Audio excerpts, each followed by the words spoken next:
Hallelujah. വളരെ ആനന്ദത്തോടെയാണ് ദൈവത്തിന്റെ വചനവുമായി നിങ്ങളുടെ ഒപ്പമായിരിക്കുന്നത്. മഹത്വത്തിൻ സാന്നിധ്യം എന്ന ഈ ആത്മീയ ശുശ്രൂഷയിലേക്ക് കടന്നു വന്ന നിങ്ങൾക്കെല്ലാവർക്കും നമ്മുടെ കർത്താവായ യേശു ക്രിസ്തുവിന്റെ സ്നേഹവും സമാധാനവും ആശംസിക്കുകയാണ്.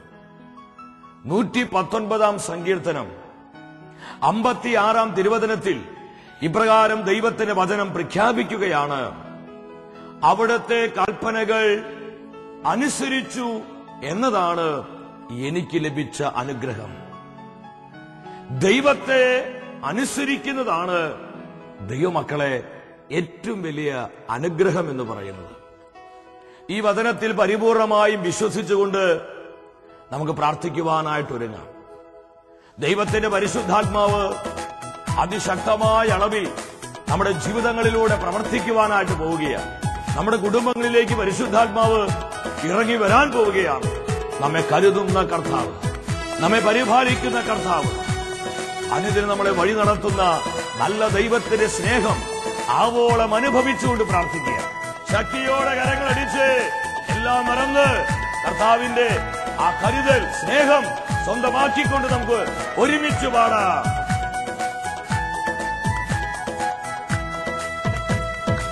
എനിക്കായി കരുതുന്നവൻ, ഭാരങ്ങൾ വഹിക്കുന്നവൻ, ചേർന്ന് പാടാം. എനിക്കായി കരുതുന്നവൻ, ഭാരങ്ങൾ വഹിക്കുന്നവൻ, എല്ലാവരും ചേർന്ന് പാടുകയെ. എനിക്കായി കരുതുന്നവൻ, ഭാരങ്ങൾ വഹിക്കുന്നവൻ, എനിക്കായി കരുതുന്നവൻ, കരം നീട്ടി പ്രവർത്തിക്കണമേ, ഞങ്ങൾ അഭിഷേകം ചെയ്യണമേ. എന്നെ കൈവിടാത്തവൻ യേശുവൻ കൂടെയുണ്ട്. എന്നെ കൂടെയുള്ള കർത്താവിന്റെ സാന്നിധ്യം അനുഭവിച്ചു പാടുകേ. യേശുവൻ കൂടെയുണ്ട്. പരീക്ഷ എന്റെ ദൈവം അനുവദിച്ചാൽ പരിഹാരം എനിക്കായി കരുതിയിട്ടുണ്ട്. ബോധ്യത്തോടെ നമുക്ക് ഉറക്കെ പ്രഖ്യാപിക്കാം, എന്തൊക്കെ സംഭവിച്ചാലും ഞാൻ പതറില്ല. എന്തിനെന്ന് ചോദിക്കില്ല ഞാൻ, എന്റെ നന്മയ്ക്കായി അറിയുന്നു ഞാൻ. എന്തിനെന്ന് ചോദിക്കില്ല കർത്താവ് ഈ അഭിഷേകം നൽകണമേ, ഈ അഭിഷേകം നൽകണമേ. എരുതിയിൽ വീണാലും അവിടെ ഞാൻ ഏകനല്ല, എന്റെ കർത്താവിന്റെ കൂടെയുണ്ട്. ഉറക്കെ പ്രഖ്യാപിച്ച നിങ്ങള് എന്താ കാരണം? വീഴുന്നതു തീയിലല്ല, യേശുവിൻ കരങ്ങളില. അതാ കാര്യം. ആ ബോധ്യത്തോടെ നമ്മൾ ഒന്നിനോട്ടും അസ്വസ്ഥരാകേണ്ട മക്കളെ. കരങ്ങൾ ശക്തിയോടെ ഉയർത്തിയടിച്ച് പരീക്ഷ എന്റെ ദൈവം അനുവദിച്ചാൽ പരിഹാരം എനിക്കായി കരുതിയിട്ടുണ്ട്. എന്തിനെന്ന് ചോദിക്കില്ല ഞാൻ, എന്റെ നന്മയ്ക്കായി അറിയുന്നു ഞാൻ. എത്ര പേർക്ക് ബോധ്യമുണ്ട്? പരാതി വേണ്ട മക്കളെ, പരിഭവം വേണ്ട, തിരുവിരിപ്പ് വേണ്ട. എല്ലാം നന്മയ്ക്കായി, എല്ലാം നന്മയ്ക്കായി. എന്തിനെന്ന് ചോദിക്കില്ല ഞാൻ, എന്റെ നന്മയ്ക്കായി അറിയുന്നു ഞാൻ. എന്തിനെന്ന് ചോദിക്കില്ല ഞാൻ, എന്റെ നന്മയ്ക്കായി അറിയുന്നു. ആ ബോധ്യത്തോടെ വരിക മക്കളെ. എന്തിനെന്ന് ചോദിക്കില്ല ഞാൻ, എന്റെ നന്മയ്ക്കായി അറിയുന്നു. ഇരു കരങ്ങൾ കർത്താവിന് മുൻപിലേക്ക് ഉയർത്തി ആനന്ദത്തോടെ സ്തുതിച്ച് പ്രാർത്ഥിക്കേ. പരാതികളില്ല, പരിഭവമില്ല, തിരുവിരിപ്പില്ല, നൊമ്പരങ്ങളില്ല. കർത്താവിന്റെ സ്നേഹത്തിൽ പൂർണ്ണമായി ആശ്രയിച്ചുകൊണ്ട് യേശുവിനെ വിളിക്കും മക്കളെ. ജീസസ്, യേശുവേ, ഞങ്ങളെ പൊന്നു കർത്താവേ, പൊന്നു കർത്താവേ, അഭിഷേക കരങ്ങൾ നീട്ടണമേ. Hallelujah, hallelujah, hallelujah, hallelujah, hallelujah. സ്വർഗോന്മുഖമായി ജീവിക്കാൻ, സ്വർഗത്തോടുള്ള ബന്ധത്തിൽ ജീവിക്കുവാൻ, സ്വർഗീയ പ്രത്യാശയിൽ വളരുവാൻ നിങ്ങൾ അഭിഷേകം ചെയ്യണമേ. ഈ സ്തുതി ആരാധനയിൽ വിശുദ്ധി പ്രാർത്ഥിക്കുന്ന അനേകായിരം മക്കളുണ്ട് കർത്താവേ. അവിടെ നിയോഗങ്ങളുടെ മേൽ, ആവശ്യങ്ങളുടെ മേൽ കരം നീട്ടണമേ. പ്രതികൂലങ്ങളിൽ ഭ്രാന്തികളിൽ, വേദനകളിൽ, വിട്ടുമാറാത്ത മാറാൻ രോഗങ്ങളിൽ വേദനിച്ചിരിക്കുന്ന ഒരുപാട് ജീവിതങ്ങളെ ഈ സ്തുതി ആരാധനയിൽ കർത്താവ് കണ്ടുകൊണ്ടിരിക്കുന്നു. എന്റെ സഹോദര, നീ ഒന്ന് നിലവിളിച്ച യേശുവിനെ മുൻപിൽ. സഹോദരി, നുറിയ ഹൃദയത്തോടെ യേശുവിനെ വിളിക്കേ. കർത്താവിന്റെ ജീവിതത്തിൽ ഇടപെടുന്ന സമയം, അത്ഭുതത്തിന്റെ സമയം. ഇതാ രോഗികൾ അത്ഭുത വിടുതൽ പ്രാപിച്ചുകൊണ്ടിരിക്കുന്നു. ക്യാൻസർ രോഗങ്ങൾ വിട്ടുമാറുന്നു. Brain tumour യേശുനാമത്തിൽ സുഖപ്പെടുന്നു. ഹൃദ്രോഗികൾ യേശുനാമത്തിൽ സൗഖ്യം പ്രാപിക്കുന്നു. ലിവർ സിറോസിസ് യേശുവിന്റെ നാമത്തിൽ വിട്ടുപോകുന്നു. ഉദര രോഗങ്ങൾ വിട്ടുമാറുന്നു. അൾസർ സുഖപ്പെടുന്നു. വ്യത്യസ്തങ്ങളായ അലർജി രോഗങ്ങൾ സുഖപ്പെടുന്നു. എല്ല് സംബന്ധ രോഗങ്ങൾ സുഖപ്പെടുന്നു. അത്ഭുത സൗഖ്യങ്ങൾ വെളിപ്പെട്ടുകൊണ്ടിരിക്കുന്നു. ഇത് അനേകം ദൈവമക്കളുടെ ശരീരത്തിൽ അത് അനുഭവിക്കാൻ കർത്താവ് കൃപ കൊടുക്കുന്നു. യേശുവേ,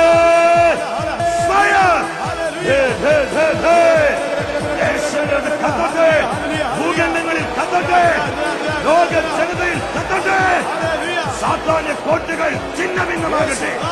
പിശാച് കെട്ടുപോക്കിയ ദുർഗമമായ കോട്ടകൾ ഇടിഞ്ഞ് നിലംപതിക്കട്ടെ. Mighty anointing. In the name of Jesus, I bind all the spirit in Jesus' name. Hallelujah, hallelujah, hallelujah. ഓ പൊന്നു കർത്താവേ, ഞങ്ങൾ ഈ ലോകത്തിലാണ് ജീവിക്കുന്നതെങ്കിലും ഈ ലോകത്തിന്റെ കളങ്കമേൽക്കാതെ, ഈ ലോകത്തിന്റെ കറയേൽക്കാതെ സ്വർഗോന്മുഖമായി ജീവിക്കുവാൻ ഞങ്ങൾ അഭിഷേകം ചെയ്യണമേ. പരിശുദ്ധ അമ്മേ, ഞങ്ങളുടെ അമ്മേ, ഞങ്ങൾക്ക് വേണ്ടി അമ്മ പ്രാർത്ഥിക്കണമേ. സകല വിശുദ്ധരെ ഞങ്ങൾക്ക് വേണ്ടി പ്രാർത്ഥിക്കണമേ. ആമേൻ. ഹല്ലേലൂയ. പ്രിയ ദൈവമക്കളെ, ഇന്നേ ദിവസം തിരുവചനത്തിലൂടെ പരിശുദ്ധാത്മാവ് നമ്മെ പഠിപ്പിക്കുന്നത് സ്വർഗത്തിൽ നിക്ഷേപം കരുതി വെക്കുക. വിശുദ്ധ മത്തായി ശ്ലീഹ എഴുതിയ സുവിശേഷം 6-ാം അധ്യായം 20-ാം വചനത്തിൽ ഇപ്രകാരം ദൈവത്തിന്റെ വചനം പ്രഖ്യാപിക്കുകയാണ്: എന്നാൽ സ്വർഗത്തിൽ നിങ്ങൾക്കായി നിക്ഷേപങ്ങൾ കരുതി വെക്കുക. അവിടെ തുരുമ്പും കീടങ്ങളും അവ നശിപ്പിക്കുകയില്ല, കള്ളന്മാർ മോഷ്ടിക്കുകയില്ല. ഈ തിരുവചനത്തിലൂടെ ദൈവത്തിന്റെ ആത്മാവ് നമ്മോട് പറയാ, സ്വർഗത്തിൽ നിങ്ങൾക്കായി നിക്ഷേപം കരുതി വെക്കുക. ദൈവമക്കളെ, നിക്ഷേപം കരുതി വെക്കുന്നതിൽ കർത്താവ് എതിരല്ല. നമ്മുടെ കർത്താവ് പറയുന്നത് നിക്ഷേപങ്ങൾ കരുതുവാൻ തന്നെയാണ്. എന്നാൽ നമ്മൾ ശ്രദ്ധിക്കേണ്ട ഒരു കാര്യമുണ്ട്. എവിടെയാണ് നിക്ഷേപം കരുതേണ്ടത്?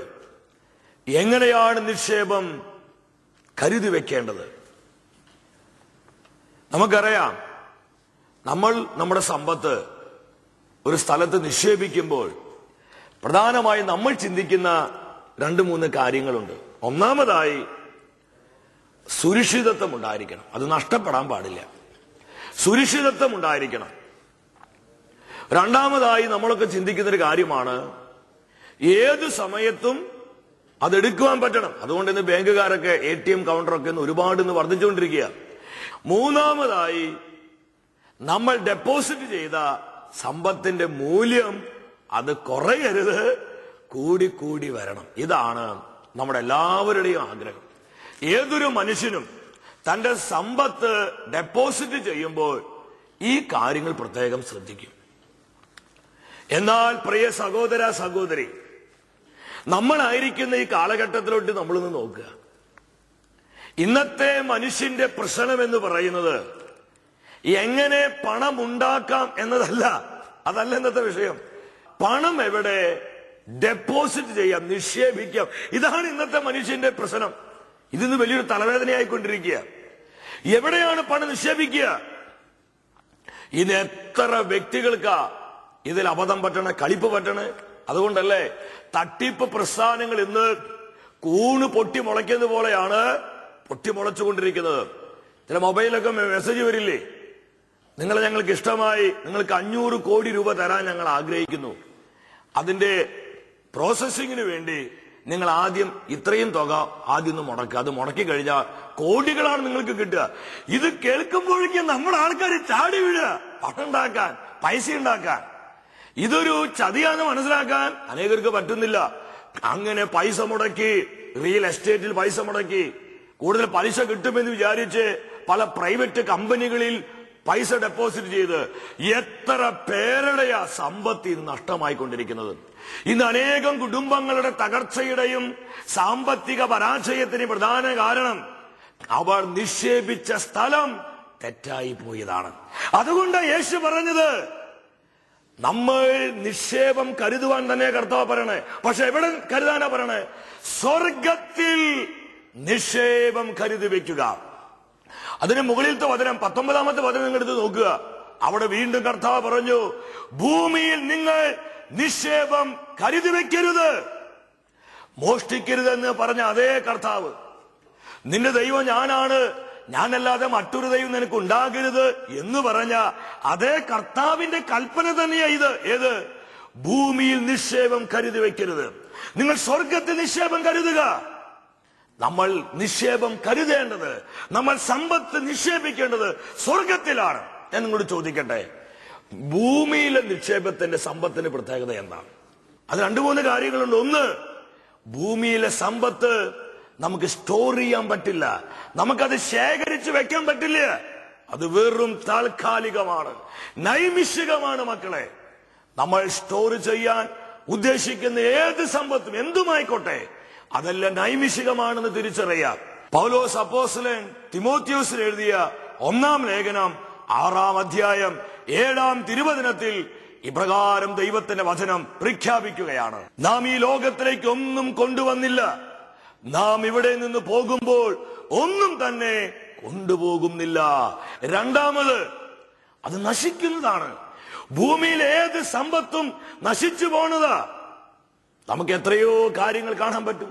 ജന്തുലോകമാണെങ്കിലും സസ്യലോകമാണെങ്കിലും മനുഷ്യലോകമാണെങ്കിലും എന്തൊക്കെ വിധത്തിലുള്ള ഭൗതിക വസ്തുക്കളാണെങ്കിലും നല്ല മണിമാളിക പോലുള്ള കെട്ടിടങ്ങളാണെങ്കിലും എന്തൊക്കെയാണെങ്കിലും അതൊക്കെ നശിച്ചു പോകും.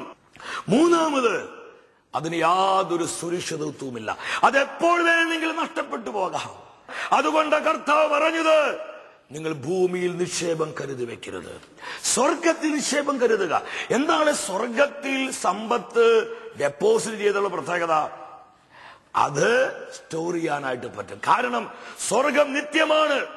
ദൈവത്തിന്റെ ആയുസ്സാണ് ദൈവമക്കളെ, സ്വർഗത്തിന്റെ ആയുസ്.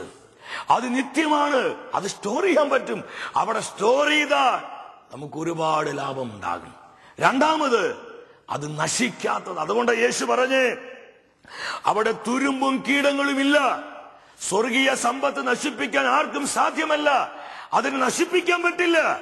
അത് നിത്യം നിലനിൽക്കുന്നതാണ്, അത് നിത്യകാലത്തേക്കുള്ളതാണ്. മൂന്നാമത്, അതിന് സുരക്ഷിതത്വമുണ്ട്. അത് താൽക്കാലികമല്ല, നൈമിഷികമല്ല, അത് ശാശ്വതമാണ്. ഈ തിരുവചനത്തിലേക്ക് നമ്മൾ കുറെ കൂടി വ്യക്തമായി ശ്രദ്ധിച്ചാൽ കാണാൻ കഴിയുന്നൊരു കാര്യമുണ്ട്.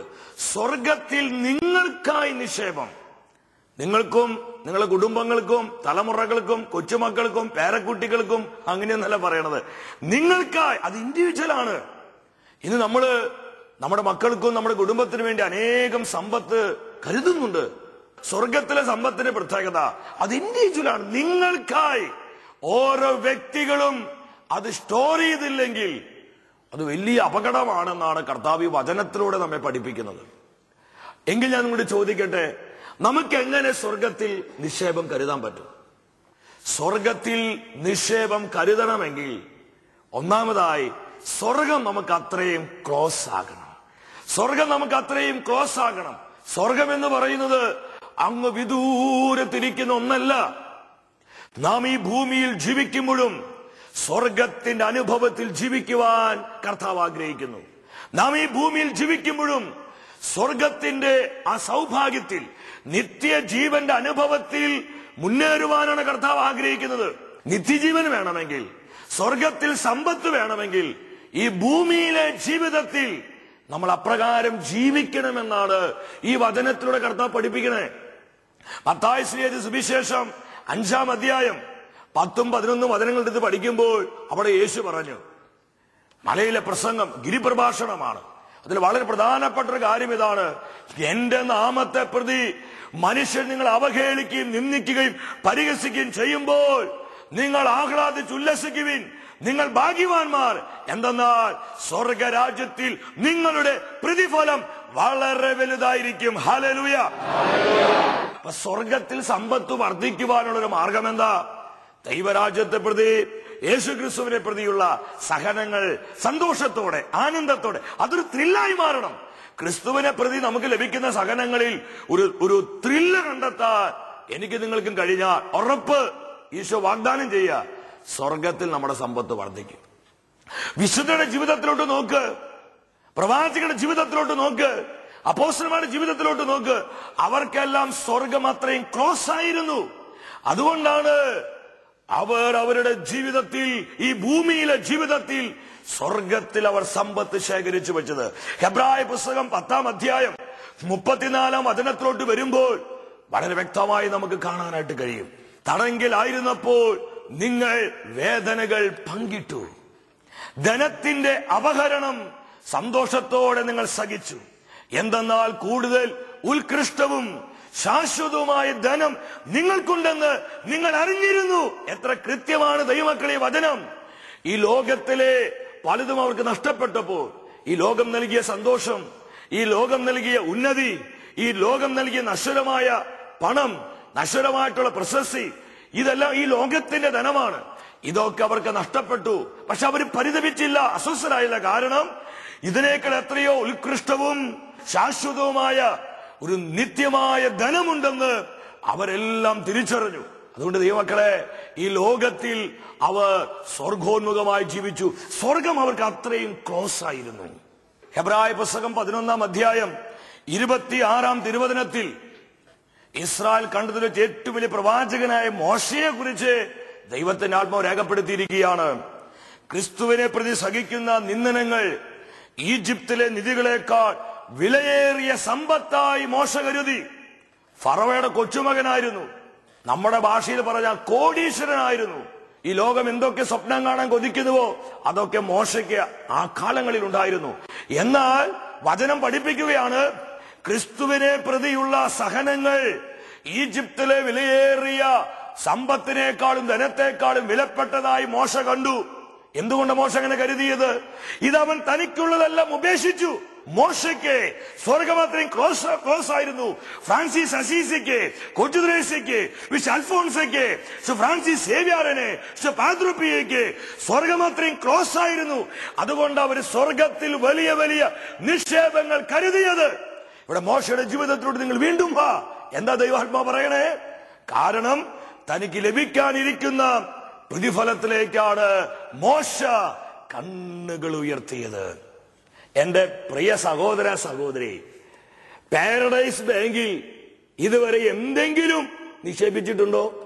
ഇപ്പൊ ചിലർ ചിന്തിക്കും, പാരഡൈസ് ബാങ്കോ? പല ബാങ്കുകൾ ഞങ്ങൾ കേട്ടിട്ടുണ്ടല്ലോ, പല ബാങ്കുകളുടെ പേര് കേട്ടിട്ടുണ്ട്. ആദ്യമായിട്ട് പാരഡൈസ് ബാങ്ക് എന്ന് കേൾക്കണേ. കേൾക്കാത്തവരുടെ ശ്രദ്ധയ്ക്ക് നിങ്ങൾ ഇപ്പോഴെങ്കിലും കേൾക്കുക. പാരഡൈസ് ബാങ്ക്, അങ്ങനെ ഒരു ബാങ്കുണ്ട്. അത് സ്വർഗത്തിന്റെ ബാങ്കാ.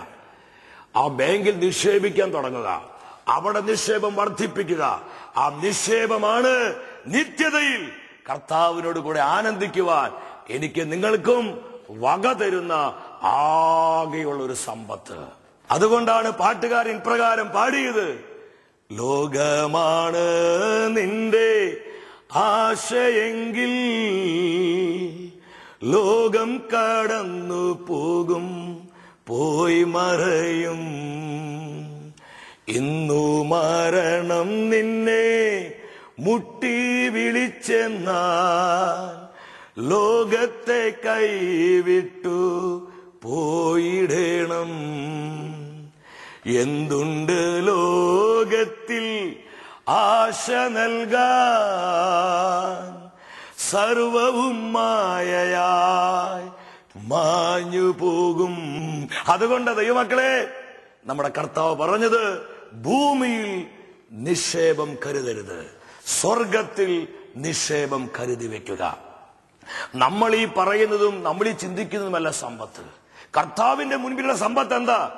വെളിപാടിന്റെ പുസ്തകം 2-ാം അധ്യായം 9-ാം തിരുവചനത്തിൽ സ്മിർനായിലെ സഭയെ നോക്കി കർത്താവ് പറയാ, നിന്റെ ഞെരുക്കവും ദാരിദ്ര്യവും എനിക്കറിയാം, എങ്കിലും നീ സമ്പന്നനാണ്.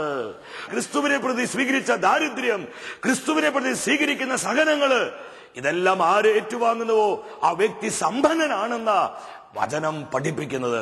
ദൈവമക്കളെ, കർത്താവ് നൽകിയ ഈ വചനങ്ങളുടെ വെളിച്ചത്തിൽ നമ്മുടെ ജീവിതങ്ങളെ പൂർണ്ണമായിട്ട് സമർപ്പിക്കുക. ഇന്ന് കർത്താവിന് നമ്മൾ വാക്ക് കൊടുക്കുക. കർത്താവേ, പലപ്പോഴും ഞാൻ ഇതുവരെ ജീവിച്ചത് ഈ നശ്വരമായ കാര്യങ്ങൾക്ക് വേണ്ടിയാ. ഈ ഭൂമിയിൽ എങ്ങനെ സമ്പത്ത് വർദ്ധിപ്പിക്കും, ഇതിനു വേണ്ടിയായിരുന്നു എന്റെ സമയം, എന്റെ കഴിവ്, എന്റെ ആരോഗ്യം, എന്റെ സാധ്യതകള് എല്ലാം ഞാൻ ഉപയോഗിച്ചത്. എന്നാൽ ഈശോയെ, ഇന്നു മുതൽ സ്വർഗത്തിൽ നിക്ഷേപം കരുതുന്നവളായി എന്റെ ജീവിതത്തെ ഞാൻ മാറ്റും. അതിനായി ഈശോയെ എന്റെ ജീവിതത്തെ ഞാൻ സമർപ്പിക്കുന്നു. ഈ ഒരു സമർപ്പണത്തോടെ ദൈവമക്കളെ, നമ്മുടെ ജീവിതങ്ങളെ, കുടുംബങ്ങളെ പൂർണ്ണമായും കർത്താവിനെ സമർപ്പിക്കാം. ഈ ഭൂമിയിൽ ഞാനും നിങ്ങളും ജീവിക്കുമ്പോൾ സ്വർഗോന്മുഖമായി, സ്വർഗത്തിന്റെ അനുഭവത്തിൽ, സ്വർഗീയമായ അഭിഷേകത്തിൽ നാം ജീവിക്കുമെങ്കിൽ ഒരു കാര്യം കർത്താവ് ഉറപ്പ് തരികയാണ്, നിശ്ചയമായും സ്വർഗത്തിൽ നമ്മുടെ സമ്പത്ത് വർദ്ധിച്ചിരിക്കും. ഈ ഒരു വാഗ്ദാനത്തെ ഓർത്ത് നമുക്ക് സന്തോഷമുള്ളവരാകാം. ദൈവം നമ്മെല്ലാവരെയും സമൃദ്ധമായി അനുഗ്രഹിക്കട്ടെ. നിത്യസ്നേഹത്താൽ എന്നെ സ്നേഹിച്ചു, നിത്യസ്നേഹത്താൽ എന്നെ സ്നേഹിച്ചു. ആരാധനയുടെ നിമിഷം, ഹൃദയങ്ങളൊന്നാകും നിമിഷം, യേശുനാഥനെഴുന്നള്ളും നിമിഷം, എന്നുള്ളം തലോടുന്ന നിമിഷം, ഈ നിമിഷം. ആരാധനയുടെ നിമിഷം, ഹൃദയങ്ങളൊന്നാകും നിമിഷം. പരിശുദ്ധ പരമ ദിവ്യ കാരുണ്യമേ, ഞങ്ങൾ അങ്ങയുടെ സന്നിധിയിലേക്ക് വിശ്വാസത്തോടെ കടന്നു വന്നിരിക്കുകയാണ്. ഇരുകരങ്ങളും കർത്താവിന്റെ സന്നിധിയിലേക്ക് നമുക്ക് യാചനാപൂർവ്വം തുറന്നു പിടിക്കാം. നീട്ടിപ്പിടിച്ചിരിക്കുന്ന കരങ്ങളിൽ നമ്മുടെ ജീവിതങ്ങളെയും, നമ്മുടെ കുടുംബങ്ങളെയും, നമ്മുടെ വ്യത്യസ്തമായ നിയോഗങ്ങളെയും ആവശ്യങ്ങളെയും എല്ലാം കർത്താവിന്റെ കരങ്ങളിൽ ഏൽപ്പിച്ച് നമുക്ക് പ്രാർത്ഥിക്കാം. തിരുവചനത്തിലൂടെ ഇന്ന് പരിശുദ്ധാത്മ നമ്മളെ പഠിപ്പിച്ചു, സ്വർഗത്തിൽ നിക്ഷേപം കരുതി വെക്കുക. നമ്മുടെ ജീവിതങ്ങൾ സ്വർഗോന്മുഖമായി രൂപപ്പെടുവാൻ കർത്താവ് ആഗ്രഹിക്കുകയാണ്. കർത്താവ് നമ്മുടെ ജീവിതങ്ങളിൽ ശക്തിയോടെ ഇടപെടുന്ന സമയമാണ്. നമ്മുടെ വേദനകളും ദുഃഖങ്ങളും പ്രതിസന്ധികളും തകർച്ചകളും നമ്മൾ അനുഭവിക്കുന്ന പ്രതികൂലങ്ങൾ എന്തുമാകട്ടെ, കർത്താവ് ആ വിഷയങ്ങളിലേക്കെല്ലാം അഭിഷേകത്തിന്റെ ശക്തിയായി കടന്നു വരികയാണ്.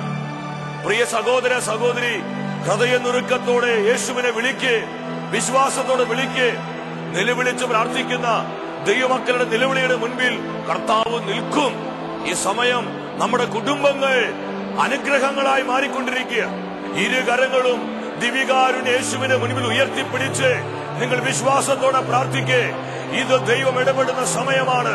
ഇത് അത്ഭുതത്തിന്റെ സമയമാണ്. ഇത് സൗഖ്യത്തിന്റെ സമയമാണ്. ഇത് വിടുതലിന്റെ സമയമാണ്. ദൈവകൃപയുടെ സമൃദ്ധി പെരുമഴ പോലെ പെയ്തിറങ്ങുന്ന സമയമാണ്. യേശുവിനെ വിളിച്ച് പ്രാർത്ഥിക്കും മക്കളെ. Hallelujah, hallelujah. യേശുവേ രക്ഷകാ, കർത്താവേ നാഥനേ, hallelujah, hallelujah, hallelujah, hallelujah, hallelujah, hallelujah. പൊന്നു കർത്താവേ, ഞങ്ങളുടെ കുടുംബങ്ങളെ അവിടുന്ന് അനുഗ്രഹിക്കണമേ. ഞങ്ങളുടെ തലമുറകളെ അനുഗ്രഹിക്കണമേ. ഞങ്ങളുടെ നിയോഗങ്ങളെ അനുഗ്രഹിക്കണമേ. ഞങ്ങൾ അനുഭവിക്കുന്ന വേദനകള്, തകർച്ചകള്, ദുരിതങ്ങള്, ദുഃഖങ്ങള് കർത്താവേ കൃപയാക്കി മാറ്റണമേ, അഭിഷേകമാക്കി മാറ്റണമേ. അവിശ്വാസത്തിന്റെ മുഖങ്ങള്, സംശയത്തിന്റെ ബന്ധനങ്ങള്, അല്പവിശ്വാസത്തിന്റെ തകർച്ചകളെല്ലാം എടുത്തു മാറ്റി വിശ്വാസം വർദ്ധിപ്പിക്കണമേ, വിശ്വാസം വർദ്ധിപ്പിക്കണമേ. സ്വർഗത്തെ ലക്ഷ്യമാക്കി ജീവിക്കുവാൻ, സ്വർഗോന്മുഖരായി ജീവിക്കുവാൻ, സ്വർഗത്തിൽ നിക്ഷേപം കരുതുന്നവരായി മാറുവാൻ കർത്താവേ കരം നീട്ടി അഭിഷേകം ചെയ്യണമേ. Hallelujah, hallelujah, hallelujah. പിതാവേ നന്ദി, യേശുവേ നന്ദി, പരിശുദ്ധാത്മാവേ നന്ദി. Hallelujah, hallelujah, hallelujah, hallelujah, hallelujah, hallelujah.